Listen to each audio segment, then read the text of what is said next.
The time is now to architect a life of excellence. What will we do? Who will we become? We decide today. This is Learn, Do, Become Radio with April and Eric Perry. Let's move onward and upward together. Hello and welcome to Learn, Do, Become Radio. I'm April Perry and today we're talking about routines. All of us need a solid routines list. And we talk about routines quite a bit here at Learn, Do, Become because the things that we do over and over again are what actually help us to create the results that we want as we're architecting lives of excellence. The resources I'm using today in the podcast are from Taryn, who is a member of our Learn, Do, Become team. She has done a beautiful job putting all this together, so I'm going to read you her post, talk a little bit more about my own routines and some additional ideas at the end. But if you want to learn more, come to learndobecome.com/episode 48 for episode 48, and we'll include all the links and images and all the awesome stuff that you're going to want right there on the page. All right, I will jump right in and share with you Taryn's post about how to establish an awesome routines list. Hi, I'm Taryn, part of the Learn, Do, Become team. And I'd like to share with you how I've developed and continue to develop my basic routines list. Some time ago, I attended an activity where I was asked to make a list of the hats that I wear.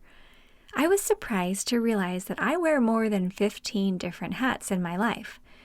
Some of those hats or roles don't require much of me. Others require quite a bit. As I was working to create my personal routines list, it helped me to include the roles and responsibilities that I have because they play a big part in how I schedule my time. Before I walk you through my process, I want to mention that I can be very detailed in how I think and approach things. It might be too much for you. That's okay. Take what makes sense to you and run with it. Also, this doesn't need to be done in one sitting. It takes a lot of brain power.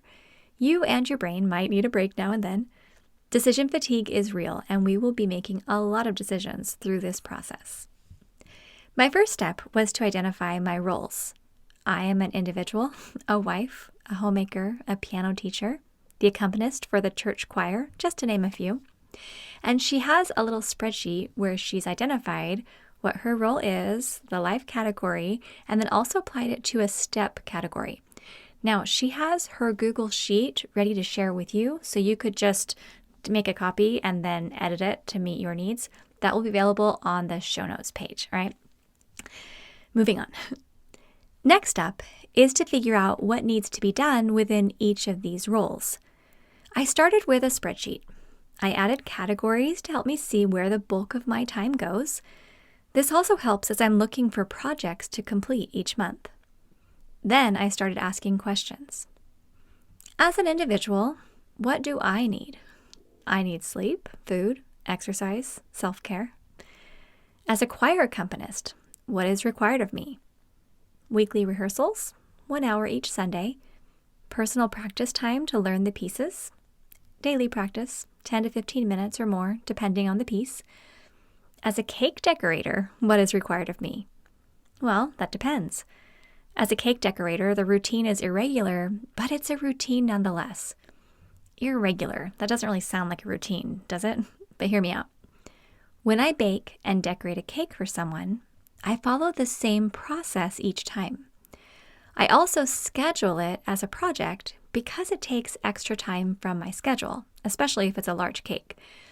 So although I don't bake a cake every week or even every month, I do follow a routine because it's nearly the same each time. Is anyone hungry for cake now? And I want to pause for a moment and just comment on that. I love how she differentiated between a routine and a project, but sometimes there's some overlap. When we can understand that routines and projects are different things, for the most part, projects are one-time things, one-time multi-step tasks that can actually be checked off, and routines are things you do over and over again. It's really important to know how those things work together, like me recording this podcast. This is a routine now that I'm doing on a regular basis, but as I'm setting up a process for recording the podcast, that's a project, right? Okay, we'll keep moving on with Taryn's post. As a homemaker, what is required of me? This one takes up a lot more space in my brain, in my home, and on my schedule. And to be honest, I had a hard time figuring out where to begin. I had tried Fly Lady's method. I printed charts from Pinterest. I signed up for free online courses. How to Stop Drowning in Piles, anyone? That's the class we teach. LearnDoBecome.com/step. One day, I had an idea.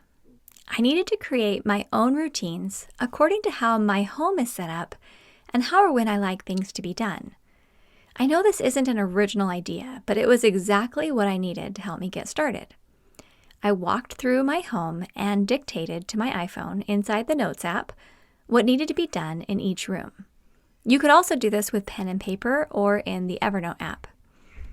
Take note of anything and everything that needs to be done. Routines, projects, tasks, everything. Now caution, this is not about beating yourself up over what isn't done or should be done, or if they didn't do it. It's simply about gathering and processing information. Here's a small sample of what my list looked like. And she includes a little written list. Things like in the master bathroom, toilet, floor, shower, tub, closet, rotate clothes, empty garbage, dust, mirror, sink, counter, deep clean Norwex cloths, etc. She also has a list for the master bedroom, the spare bedroom, spare bathroom, etc. You can come check it out on the show notes page. At this point, I copy the information into another page in my spreadsheet. And again, the spreadsheet is available to you on the show notes page.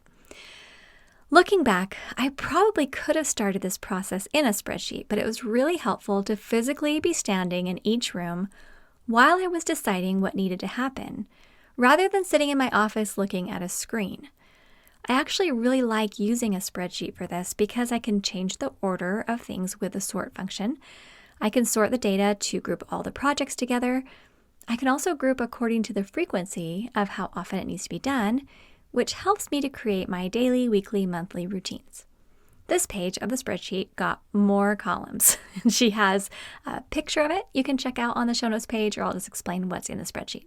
Columns are labeled as follows. A, list the rooms and or areas in your home. Column B, what needs to be done in this room? I copied and pasted the list from my phone to the spreadsheet. She says I can access my iPhone notes via iCloud.com on my PC. Column C. Is this a project, routine, task, or goal? Projects and tasks were eventually transferred to my MindSweep/Master Projects list, which is also on her spreadsheet.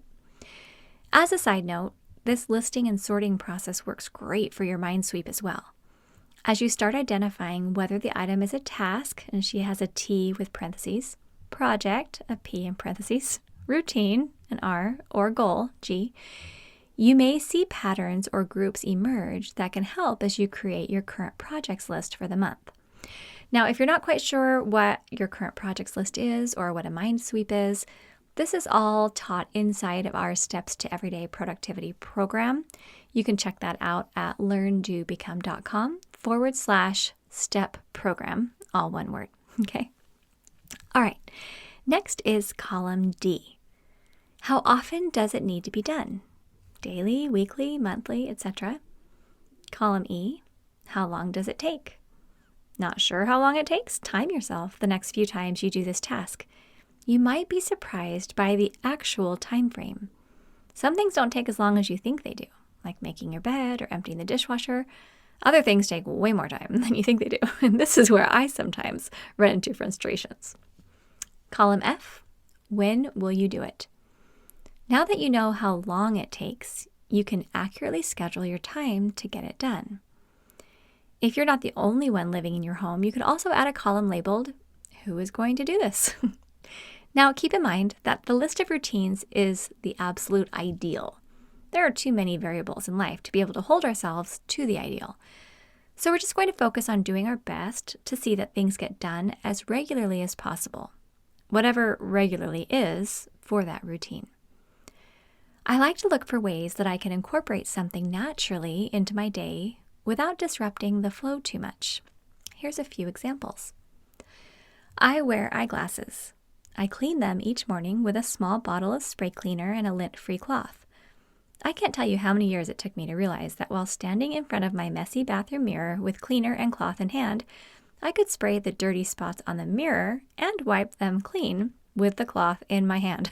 So many years. I can tell you that it's much easier to clean a few water spots each day than it is to have to climb on the counter to clean the entire mirror. I'm short, haha. Example number 2. Quote, mopping, end quote, the bathroom floor. Yes, mopping is in quotations. Here's why. On the day that I switch out the bathroom towels, I throw the wet towel on the tile. Yes, the one I just dried off with after my shower. I step on it and I shuffle it around the room. Is it a perfect clean? No. Is it clean enough and presentable? Yes. Do I need to deep clean the edges? Probably, but not every day or even every week. Example number 3. Watering the plants. I like having plants in the house, but I only seem to notice them when they were wilting away. I created a trigger on my phone to remind me each Friday to water my plants. Now they're thriving because they're not forgotten. Some routines will need a more active approach than what I've just described and will take longer to solidify into your schedule. There are lots of articles on learndobecome.com that address this subject. Here's just one, and she has a link to one called Clean Laundry and a Stocked Fridge, our family's routine. You can find this by either doing a search on our website or just go to the show notes page and we'll link it there. Does this mean that my home is always spotless? Nope. It does mean, however, that I usually feel pretty good about how things are going, and I feel comfortable inviting someone into my home. That is key right there. It's never too far from a quick pickup away from clean enough. You'll notice that I haven't included my final routines list. There's a reason for this. Your home and my home are different. Your life and my life are different. My routines are often being tweaked and changed. They're always a work in process, and that's okay. By the way, this process works for more than just routines. You can think through relationships and what they need to thrive. You could even have a conversation with the other person to make sure all the needs are being met. I hope this is helpful. It's amazing to me how much of life and living is covered by routines. I'm finding that the more I'm able to identify and create good routines, the more space I have in my brain to focus on other things that need my attention. Okay, that closes Taryn's post. I love how she put all that together. I also just want to comment on this idea of putting our relationships into this same practice, right? Or this same activity. If you think about each member of your family or each friendship that you want to develop, what are the routines that are needed in order for those relationships to thrive? Like if you have a teenager and you feel like you never see that teenager, okay, could you put maybe a few evenings a week, have a little trigger where you have time to go and sit with that teenager and just hang out, maybe even tuck him or her in bed, right? Or if it's in a marriage, are there date nights that maybe aren't happening? Or just time where you're available on a regular basis, or a getaway once a quarter, or at least on your anniversary or something like that. But when we look and see how are our relationships doing, how is our health doing, how's our home doing, and we're able to create this ideal routines list. That's okay if we don't do the whole thing, but at least it gives our brain a place to record all these things that we want to do on a regular basis.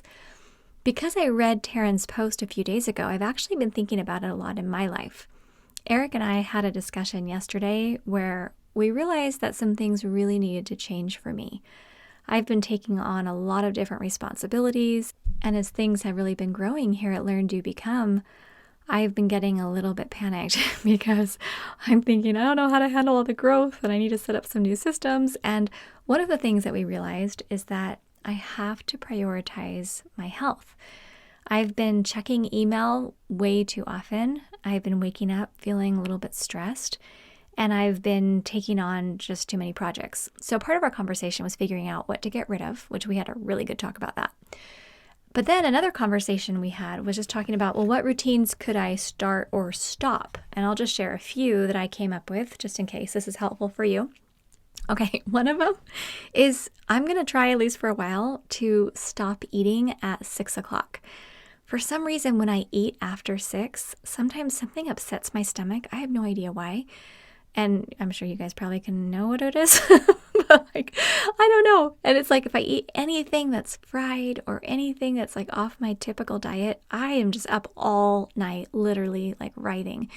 So I figured if I can eat my meals during the day that are healthy and the foods that I'm used to eating, and if I just don't eat late at night, I just sleep better. I'm not hungry. I mean, if I'm hungry, I can eat something. But typically, I don't need to eat late at night, and then I just sleep better. So not eating after a certain time. Let's have a little stop time. That's a routine.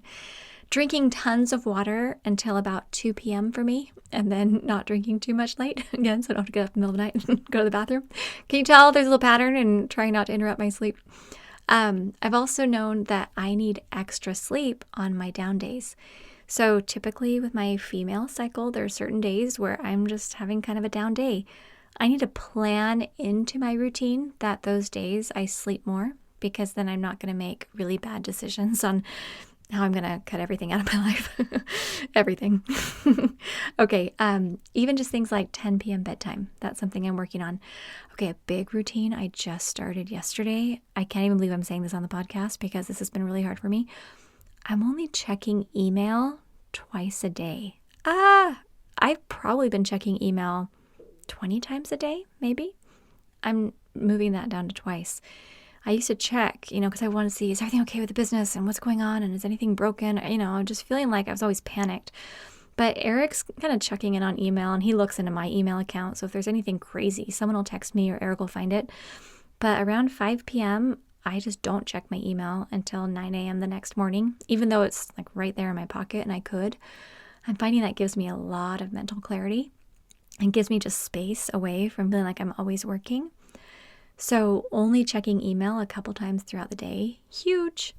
And then scheduling a batch day to record multiple podcasts all at once. That's going to be huge for me too. I'm just starting that. Because if I can batch produce podcasts, then I don't feel like every other day I'm thinking about it and preparing and working up to the wire and sending things out at the very end. So if there's anything that you find you're always doing at the last minute, or it's always stressing you out, or you find you're not sleeping enough, or whatever you're doing is not working, it's really awesome to be able to identify new routines, and then you want to type these or write them out into your routines list. And then you either review that weekly or you post it somewhere where you can see it every day or every week. But hopefully that will be helpful to you like it's been helpful to me. All right, as I get ready to close today's podcast, I just have 4 quick things that I want to share. Number 1, thank you for all of the kind comments and the kind emails that you've been sending. As I open up my heart and share things that are going on behind the scenes here at Learn, Do, Become, sometimes I'm just wondering who is listening and do I sound like a crazy lady? And I'm sure I do to many people, but I really have been getting some wonderful emails back from people who are saying, hey, I struggle too. And there's a lot of good that all of us can do together, even though we're not perfect. And even though we're working against a lot of resistance in some cases, our work is making a difference, and let's keep moving forward. I love that. And I appreciate it so, so much. As you are thinking about the podcast, and if you're thinking, I think this would help other people who perhaps want to get out of the clutter and overwhelm and who also want to architect lives of excellence, we would so appreciate it if you would leave a review on iTunes to just share your thoughts on the podcast. But I don't want you necessarily sharing what you like about me or Eric or what we're saying. I would love for you to share something that you have done in your life as a result of the podcast. So instead of the reviews being like, hey, April and Eric are fantastic, which we're not asking you to say that, I would love for you to share, I got this idea while I was listening to this episode, and you can share which episode it was, and then share something that you did that helped move your life in a really positive direction. Because as I've been thinking about our podcast and thinking about what I want it to become, it's not something that's trying to build up me and Eric.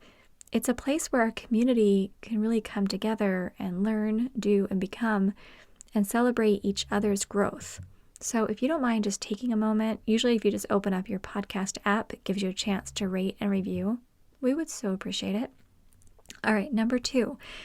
We are working towards these 25,000 Command Centrals. And what's so funny is as I'm working on it, I keep thinking, what am I thinking? This is a whole lot. If we're collecting photos, that's 25,000 photos. That's a whole lot of photos. So we're actually looking behind the scenes to figure out a really simple process where people could actually go into our website and log in and upload the photo, and how it could automatically send an alert so that it can go out on social media and we can prepare that. Anyway, there's just a whole process behind it. But I'm so excited, and people are already sending in their photos. On the show notes page, we'll include a couple. We got one the other day where they sent in, they're like, okay, what number am I? I'm like, I don't even know what number you are. I know we have a lot, but I don't know yet. So we need to figure it out. I'm just thrilled. And I really appreciate your enthusiasm and your support. And I love when I get an email or comment that says, I'm going to be one of the 25,000. I love it because it's going to change your life. And ultimately, it's going to change the world because you have awesome things to do and you're going to have the brain space to be able to do it. So I'm thrilled about that. We've created a page, and it's not going to necessarily be fancy yet, but it's learndobecome.com/step25K. So like step 25,000, step 25K. You can come to that page and find out what we're doing and see photos and find out how you can be a part of it. So go check that out. We'll also have that linked on the show notes page, the /episode 48. So you can just go there if that's easier. All right, number 3, I want to talk for just a moment about outcome resistance and process resistance. Just a quick concept, maybe it deserves its own podcast. But as you've been listening today and thinking about establishing your routines list, or as you hear me talk about building a whole Command Central, part of you might get a little panicked and you might think, I don't know if I can do this. So I've been learning about outcome resistance, which means that we're afraid to do something because we actually don't want the outcome for one reason or another. Like, let's say, getting your routines established. You might think, actually, I don't really want to get more organized because if I do, then I'm going to have to move at a faster pace, or I won't have any excuse as to why I'm not doing things because everything will be totally clear. Or then I'll just feel like I'm a failure even more because I'll see this list in front of me, right? There might be some reason why you don't want the outcome. So really identifying those reasons and looking deep to figure out, is there something I'm afraid of? Even things like growing the podcast and growing Learn, Do, Become and stepping into my mission here, helping build these 25,000 Command Centrals. I have outcome resistance because part of me is thinking, the more people that we help, the more I need to stand up and be a leader. And that feels scary for me. Or the more emails we're going to receive, or the more technical glitches we might experience if people are having trouble sending things in, stuff like that. So it's really important for us to look at where we may have some outcome resistance and actually think about it a little bit more deeply and consider what it is that's really stopping us. Okay, but then there's also process resistance, which is where we tell ourselves, oh, it's just going to be too hard. I'm going to be stressed out while I'm doing it, and it's going to feel hard, and I'm going to be in pain, I'm going to be anxious or whatever. And on my end, I have a lot of process resistance where I think, oh, it's just going to be tricky to manage this project, or I'm going to feel like I'm stressed in the middle of it, something like that. So I've learned that by getting out a piece of paper and writing down any reason why the process wouldn't be enjoyable or why the outcome wouldn't be desirable, it's helpful for me to look at that. In fact, a lot of therapists will say, after they look at your outcome resistance and process resistance, they'll kind of use reverse psychology and say, well, you have a lot of good reasons why you wouldn't want to improve this. So maybe we don't. Maybe you don't want to do this. And then you have to actually convince the therapist to help you and say, no, I do. I do want it. Or you have to convince yourself, yeah, this actually is a really good idea. Establishing a routines list, sure, it might be a little hard. And sure, I might feel like I'm a failure sometimes, but it's going to help me to actually get some order and some structure and some clarity on all the stuff I'm doing so I don't feel like I'm living in a whirlwind anymore. I tell you, I've been doing a routines list for more than 10 years now. I don't look at it like a to-do list. I look at it like Taryn mentioned, it's the ideal, but it's okay if I don't do it all because I won't. I'm human. But having my routines list totally organized and, of course, having my Command Central built, that's what enables me to breathe, to have a calm mind, to enjoy my family. Like if I'm taking a shower and the water's warm and I'm just happy, I can just sit there and just enjoy. When I'm going to bed at night, I can just lay there or I can listen to a podcast or an audiobook or something and I'm not stressed. This is what I want for you, is to be able to have that peace of mind. It feels so good. Okay, fourth final thing is a concept from a book called Anti-Fragile. I've only read a portion of the book, but there's one little chapter that was talking about post-traumatic growth. Okay, I'm just going to read a little bit from this paragraph. So it says, I was sitting in the office of David Halpern, a UK government advisor and policymaker. He informed me, in response to the idea of anti-fragility, of a phenomenon called post-traumatic growth, the opposite of post-traumatic stress syndrome, by which people harmed by past events surpass themselves. Okay, say that part again. Listen to that part again. By which people who were harmed by past events surpass themselves. I had never heard about it before, and to my great shame had never made the effort to think of its existence. There is a small literature, but it is not advertised outside a narrow discipline. We hear about the more lurid post-traumatic disorder. You've probably heard a lot of people talk about that. Oh, post-traumatic stress, post-traumatic disorder. I'm so overwhelmed. I was in an accident, or I was in an abusive relationship, or I had some awful thing happen, and it's this post-traumatic disorder, but not post-traumatic growth in the intellectual and so-called learned vocabulary. So this is just something that the whole book is talking about. Anti-fragile basically means you picture a package coming to you that says fragile. That means don't shake it, right? Picture a package coming to you saying anti-fragile. Please shake it. Like as you shake it, it gets better. And as you think about your life that way, as I shake up my life and as challenges come, I get better.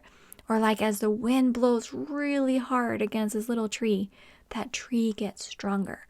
This post-traumatic growth, as you go through something that you would totally describe as a trauma, then you get stronger and braver. And you think, I can really handle a lot. This is happening to you as you are getting out of clutter, as you're creating order, as you're architecting this life of excellence, as you're building a family. It's not easy work. And I just want you to know that I'm going through the same kinds of things that you are. My challenges might be different. Like, for example, I don't have any piles in my life right now. Like, all of my piles could be cleaned in about 5 minutes, which I love. But I have other problems. I still feel anxious when I think about the future.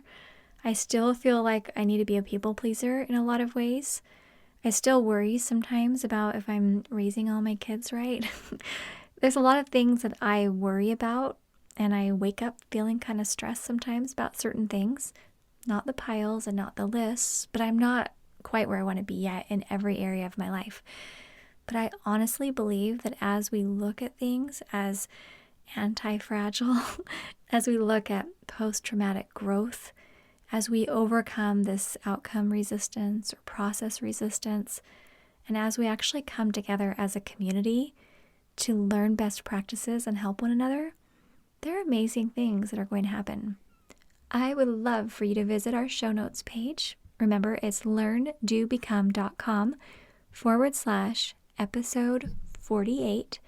Come visit, check out the links. If you do not yet have your routines list in place, go ahead and click on Taryn's Google Sheet. You can press, I think it's like file and save a copy or something like that. You can make a copy of any Google Sheet that you have access to, and then you can edit it to work for your life. What a great way to get started. Thank you so much. Have an amazing day, and we will see you soon at learndobecome.com.